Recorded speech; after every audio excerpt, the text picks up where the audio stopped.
बच्चों, let's read the question. The question says during which phase of cell cycle does cell grow. The cell doubles in size during which phase of cell cycle. Question की तरफ से क्या पूछा गया है कि cell cycle के कौन से फेज के अंदर सेल क्या होता है, ग्रो करता है, अपने साइज के अंदर डबल हो जाता है.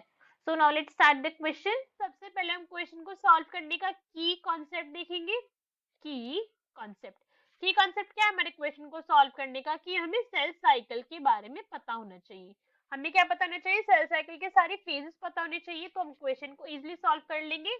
So now let's see a diagram. हमारा क्या है, सेल साइकिल का एक डायग्राम है और हमारे सेल साइकिल फेजेस के अंदर डिवाइडेड है G1 phase, S phase, G2 phase and M phase. ऐसे सेल साइकिल क्या है हमारे डिवाइडेड है सभी फेजेस के अंदर. तो अगर हम G1 फेज की बात करें तो G1 फेज के अंदर क्या होता है, सेल ग्रो करता है. Cell grow in size. यहाँ पे जो है सिर्फ सेल का साइज के अंदर ही ग्रो होगा, डीएनए के अमाउंट के अंदर कुछ भी चेंज नहीं आएगा. डीएनए के अमाउंट के अंदर रेप्लिकेशन नहीं होगा. तो डीएनए के अमाउंट यहाँ पे क्या है, डीएनए हमारे यहाँ पे कितने अमाउंट में, दैट इज 2C हमारे यहाँ पे डीएनए. इसके बाद जो हमारी सेल साइकिल है वो एंटर करती है एस फेज के अंदर. एस फेज कौन सा होता है हमारा, डीएनए रेप्लिकेशन फेज. अगर हम एस फेज की बात करें तो एस फेज में क्या होता है हमारा, डीएनए का रेप्लिकेशन होगा. डीएनए रेप्लिकेशन होगा, यहाँ पे डीएनए रेप्लिकेट करेगा. प्रोटीन सिंथेसिस होगी, जितने भी प्रोटीन की रिक्वायरमेंट है वो फुलफिल होगी. प्रोटीन सिंथेसिस होगी. सेंट्रीऑल का डुप्लीकेशन भी हमारा क्या होगा, इसी फेज में होता है. सेंट्रीऑल डुप्लीकेशन भी होगा. डुप्लीकेशन. और जो सेंट्रोसोम रिक्वायर्ड होते हैं, सेंट्रोसोम भी हमारे यहीं पे फॉर्म होंगे. सेंट्रोसोम का डुप्लीकेशन भी इसी फेज में होगा. Centrosome duplication. तो जितने भी हमारे रिक्वायरमेंट थी प्रोटीन्स की, सब कुछ यहाँ पे फुलफिल हो जाएगी.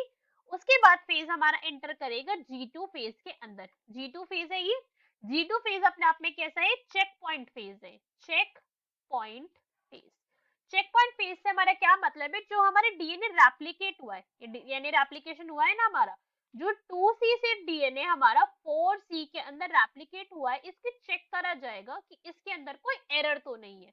क्या चेक करा जाएगा, एरर चेक करी जाएगी. किसी भी तरीके की एरर, म्यूटेशन एरर हो गई, रेप्लिकेशन एरर हो गई, चेक करा जाएगा. Another important event of G2 phase is कि यहाँ पे हमारा ट्यूब्यूलिन का फॉर्मेशन होगा. क्या होता है, tubulin protein formation. Tubulin protein का क्या होगा, यहाँ पे सिंथेसिस होगी. सिंथेसिस. ये ट्यूबुलिन प्रोटीन की सिंथेसिस किसके लिए रिक्वायर्ड होती है, स्पिंडल फॉर्मेशन के लिए. तो स्पिंडल फॉर्मेशन भी हमारे इसी फेज में होता है, G2 फेज में, spindle formation. Another important event here is that कि यहाँ पे हमारे क्या होगा, आरएनए सिंथेसिस भी इसी फेज में होगी. आरएनए सिंथेसिस भी इसी फेज में होगी और प्रोटीन सिंथेसिस भी होगी. प्रोटीन सिंथेसिस तो अभी हमने देखा ट्यूबुलिन का सिंथेसिस होती है, this is protein synthesis. So protein के सिंथेसिस भी यहाँ पे होगी. उसके बाद सेल हमारा एंटर कर जाएगा एम फेज के अंदर. एम फेज कौन सा होता है हमारा, माइटोसिस फेज. माइटोसिस फेज क्या होता है, इसके भी कुछ पार्ट्स होते हैं, इसके भी क्या होते हैं, कुछ फेजेस के अंदर ही फेज हमारा डिवाइडेड है. फर्स्ट फेज कौन सा होता है हमारा, प्रोफेज. फर्स्ट है हमारा प्रोफेज. उसके बाद होता है metaphase. Metaphase. Then anaphase. Anaphase. और लास्ट फेज होता है इस साइकिल का, दैट इज टीलोफेज. ये सारे के सारे क्या है, फेजेस है हमारे सेल साइकिल के माइटोसिस पार्ट के. अब अगर हम देखें इन फेजेस के अंदर क्या हो रहा है, तो ये यहाँ पे डिवाइड होने वाला सेल है. हर स्टेज का अपना अपना सेल है. और यहाँ पे क्या प्रेजेंट है, यहाँ पे प्रेजेंट है ये क्रोमोसोम. सिर्फ हमने समझने के लिए यहाँ पे क्या करें, 2 क्रोमोसोम को डिवाइड करा है. मगर अगर हम ह्यूमन की केस की बात करें तो यहाँ पे ज्यादा क्रोमोसोम होंगे. कितने होंगे, 23 क्रोमोसोम के नंबर यहाँ पे प्रेजेंट होगी एक पेरेंट से, राइट. तो यहाँ पे क्या है, ये हमारा क्रोमोसोम्स है. इन क्रोमोसोम में सबके पास अपने अपना सेंट्रियोल प्रेजेंट है. सेंट्रियोल्स है इन सबके पास अपने. These are the centrioles, right. So अगर हम प्रोफेज की बात करें तो प्रोफेज में क्या होता है कि हमारे ऐसे क्रोमोसोम प्रेजेंट ही नहीं होते. क्या होते हैं, ऐसे क्रोमोसोम प्रेजेंट नहीं होते. क्रोमोसोम की जगह प्रेजेंट होता है हमारा क्रोमैटिन. क्या प्रेजेंट है, सिर्फ और सिर्फ क्रोमैटिन प्रेजेंट है. क्रोमैटिन. क्रोमैटिन प्रेजेंट, अभी यहाँ पे क्रोमोसोम प्रेजेंट ही नहीं है.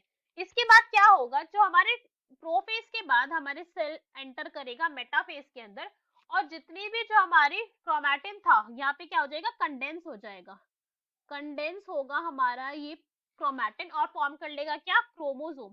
क्रोमोसोम फॉर्म कर लिया और ये क्रोमोसोम मेटाफेज में आके इक्वेटर के ऊपर अलाइन हो जाएंगे सारे, और स्पिंडल फॉर्मेशन भी स्टार्ट हो जाएगी। ये क्या है, स्पिंडल फॉर्मेशन स्टार्ट हो गई।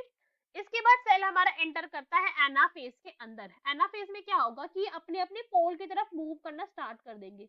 ये क्या करा इन्होंने, अपने अपने पोल की तरफ क्रोमोसोम ने मूव करना स्टार्ट कर दिया स्टार्ट।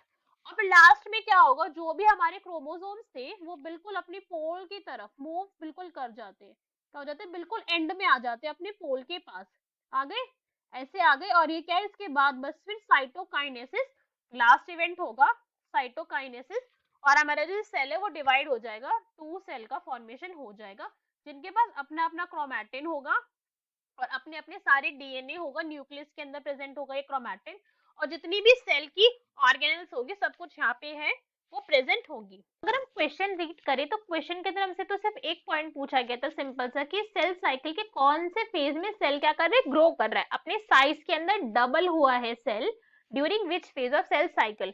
तो कौन से फेज के अंदर सेल ने ग्रोथ शो करी है, दैट इज जीवन फेज। जीवन फेज के अंदर सेल ने शो ग्रो करी थी। और ये जीवन फेज पार्ट कौन से फेज का है, ये पार्ट है इंटरफेज का, ये तो हमें क्लियरली पता है कि जीवन इंटरफेज का पार्ट है। So from this, what we can say that our option number A, interphase, is our correct answer. Hope you understood it well. Best of luck. Thank you.